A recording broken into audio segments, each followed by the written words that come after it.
Next great dynasty. Who do you think?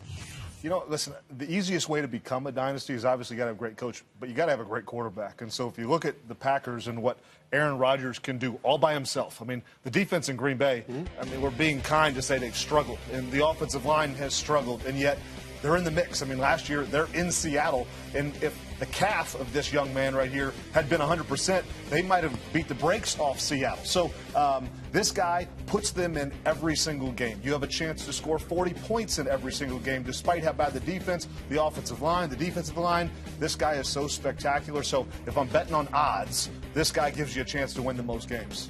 Brian? That was weird to say Brian. I just wanted you to try that. That's all right, yeah. Well, so he told us in an earlier segment that part of the criteria for dynasty is hoisting trophies. Yeah. So the team that most recently hoisted the trophy is? The Patriots. Patriots. So if you think about the Patriots, what would prevent the Patriots from winning again?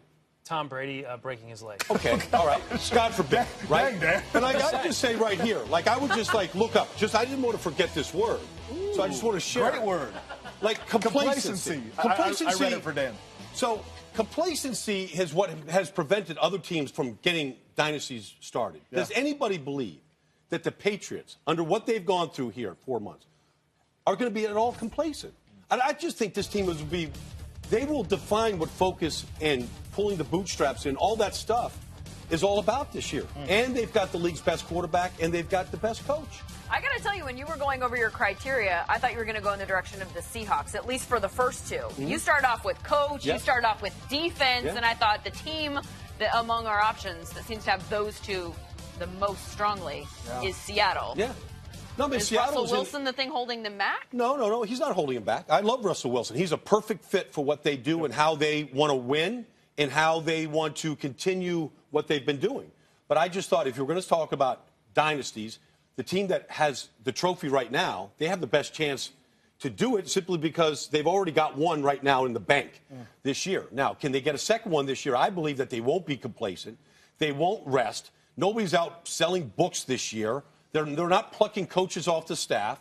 They lost some defensive backs, but, I mean, their organization is all about restocking. Yeah, I was going to say, you know, they won't have Darrell Revis They won't. And Brown. It's a huge loss, and I'm not denying that.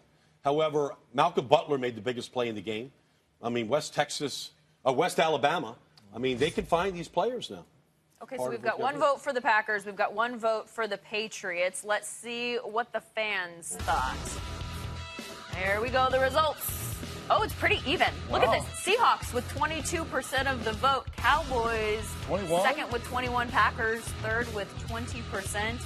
Boy, Plus 19 and 18. I mean, I don't know if we can use so this pretty much poll. anyone. Wow. We've never had such a well-balanced poll here on NFL Total We've got Access. educated fans. You know? Yes, you've done a great job of educating them. Trying Ryan. to here. You know? Yeah.